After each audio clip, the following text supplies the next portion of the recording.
Hi all and a warm welcome. I just wanted to give a couple of little updates.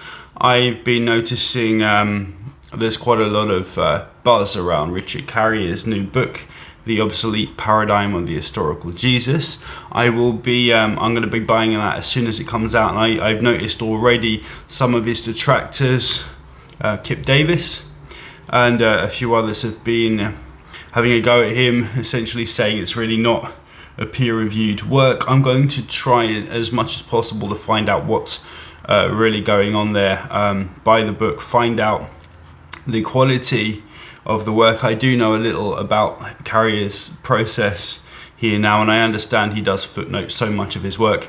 I'm extremely interested to hear what the developments have been in the last 10 years since he wrote on the historicity of Jesus as well. Kip and someone else did about a 3-hour live stream yesterday on this, and I got fed up within about 20 minutes.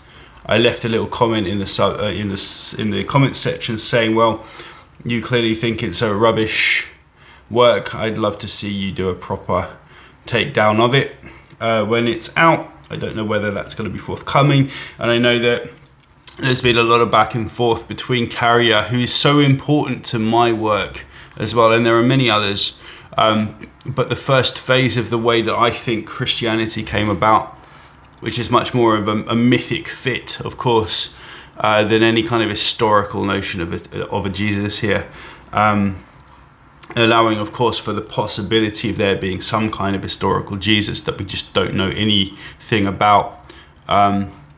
But yeah, Carrier's thesis fits far more with my thesis here. It's very similar.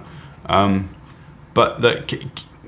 Kip has been roundly brought to task about the way he's dealt with scholarship, and Richard Carrier and what's his name there, the fella from Godless Engineer, I can't remember his name there, did about 3 or 4 videos taking down responses from Kip Davis, and they were, I think, fairly unanimously seen as really good, positive, rigorous critiques of what Kip had been saying. I really studied this quite hard at the time because it matches my work so much as well, and I want to make sure I'm on the right footing. There's speculation abounds with people who are still holding on to this paradigm of any kind of historical Jesus that's not just wrought with speculation, because that's all they have.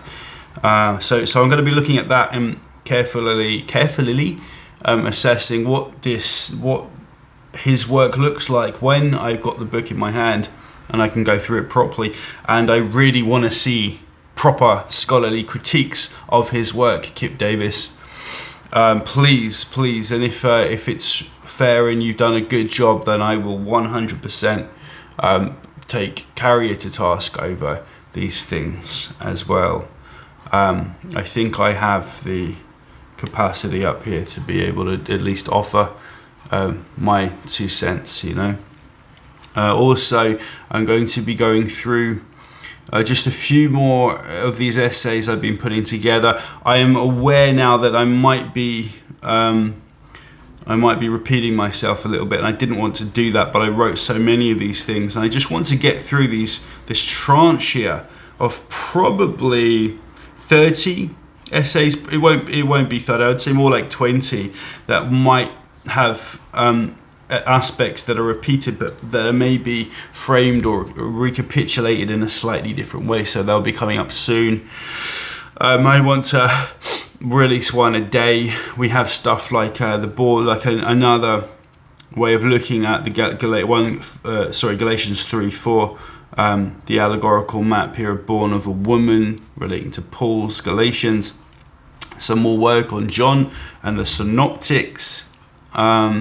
And again, this is quite a straightforward readings of these texts and what we can pull out from the letter level analysis here. So the words, the grammar, what's being said, traditions, and so on within Christianity. Logos theology here.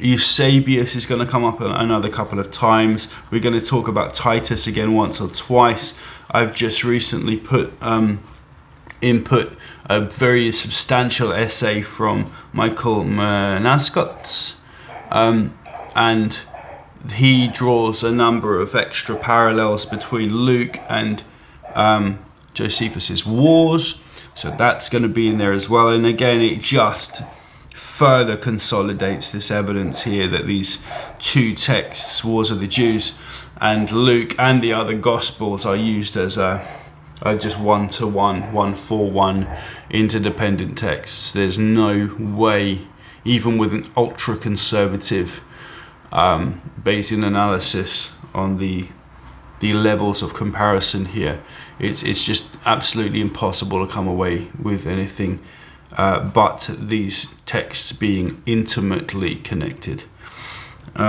So we're going to do that as well. I just recently, and it's been a great thing, shout out to Myth Vision, Derek Lambert. I just subscribed to his channel properly, so there's a lot of extra information there, and he did some conversations with Richard Carrier just recently. Really interesting stuff. And again, I just want to stress the issues that you run into trying to validate, oh my god, what's wrong with me today? Validate the historical Jesus based on pagan testimonies. Every one of them begins to fall apart, and every one of them is in no way a surefire attestation of an historical Jesus. When you look and you get granular with what is actually said by people like Suetonius, by Pliny, and so on as well. So that's really interesting stuff. And I don't only want to make this a short video, so this phase of my work will be done soon, and then we're going to be talking about, putting out some really polished, entertaining videos with a lot of cool visuals and all of the scholarship here, so we can take them as independent pieces of hopefully academically aligned work, so you can go away, verify this stuff for yourself, and then have this gnosis on early Christianity, so we understand what we're looking at. And then in a following phase, probably going to be putting this together maybe the end of this year, but next year as well, what we can do with trying to harmonize all of these accounts from around the world into one harmonized idea of God, Gnosis, whatever we want to call it, Logos, the Christ within Krishna consciousness, Buddha, Dharma. It goes on and on. I'm fundamentally a syncretist. I see that the humanity has always had access, and often in initiatic levels, to the divine, to truly understanding the nature of reality, what's happening with us up here, and how we can best describe the revelatory experience, what this means to different cultures, how we can compare stories, compare texts, and see there's truth here, there's gnosis, and it is universal. There is no one tradition that is uniquely correct in all of this. I've often found, Christianity has so much to give when we take this information non-literally and have a holistic and non-dual viewpoint of doctrine in Christianity. There were clearly some people through the centuries that knew that Christianity held a lot of powerful resonance with being able to yoke yourself to divinity. I know that there were many extremely spiritual Christians who walked this earth and had the access to that presence up there and within here as well. So yeah, just putting that out there. I'm going to leave it there. Peace and love. I'll be back again probably tomorrow. Again, watch some of these videos if you want. If you've seen them before, maybe you wouldn't want to, but there will be some new information in a lot of the stuff I'm putting out in the next, say, 20 videos. Hopefully within a month or so they'll all be done. Peace and love. See you later.